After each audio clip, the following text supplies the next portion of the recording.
Hello. This week I will be back in Hebrews chapter 11 and focusing on verses 20 through 40.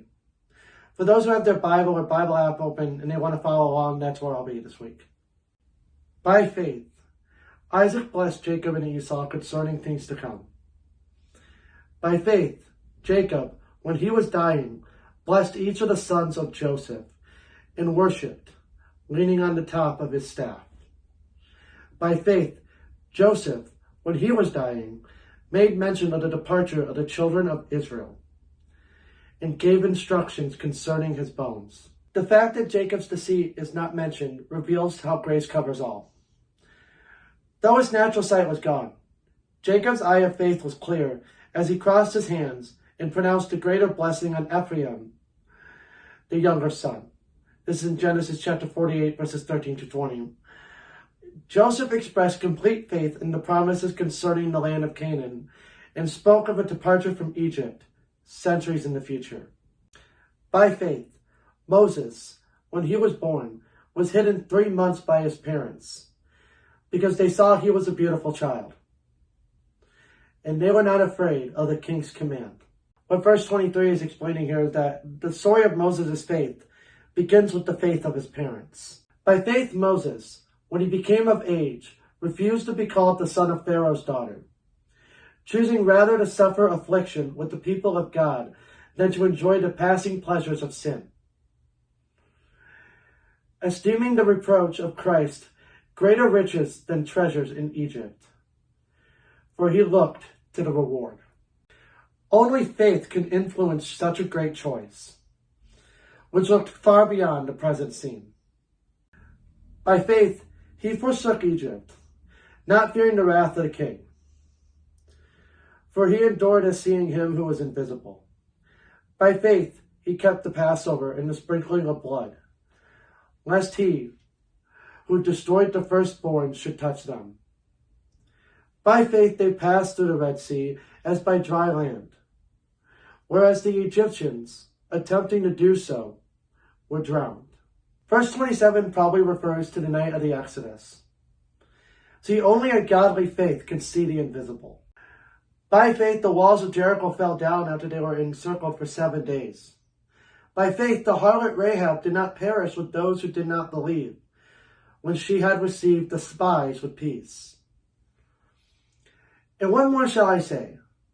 For the time would fail me to tell of Gideon and Barak and Samson and Jephthah, also of David and Samuel and the prophets, who through faith subdued kingdoms, worked righteousness, obtained promises, stopped the mouths of lions, quenched the violence of fire, escaped the edge of the sword, out of weakness were made strong, became valiant in battle, turned to flight the armies of the aliens. Rahab's faith was based on the record of God's mighty deeds and promises, Joshua 2, 9 through 11. A detailed study of the lives of these mentioned shows the outstanding place that faith had in the experiences and service of each of them.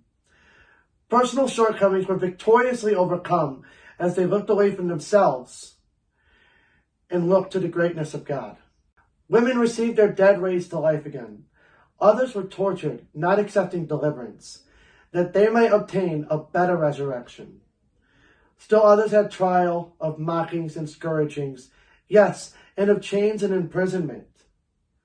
They were stoned, they were sawn in two, were tempted, were slain with the sword. They wandered about in sheepskins and goatskins, being destitute, afflicted, tormented, of whom the world was not worthy.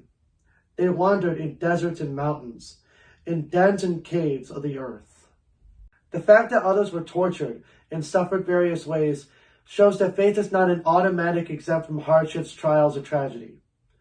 Furthermore, the experience of such difficulties does not mean that the people undergoing them possess less faith than those who are not afflicted. The same faith that enables some to escape trouble enables others to endure it. The same faith that enables others to escape death enables some to die victoriously. Faith is not a bridge over troubled waters, but a pathway through them. Discerning the pathway and source of any hardships encountered requires aggressive prayer and worship through these means. God's perspective becomes focused. And all these, having obtained a good testimony through faith, did not receive the promise. God having provided something better for us, that they should not be made perfect apart from us. In spite of the good testimony resulting from their faith, the Old Testament saints did not receive the promise of the blessings of the new covenant brought by Christ. See, made perfect, the body of Christ will be complete with saints from the Old Testament and the New Testament times. Thank you for watching. Next week I'll be in Hebrews chapter 12. I hope that you can join me. God bless.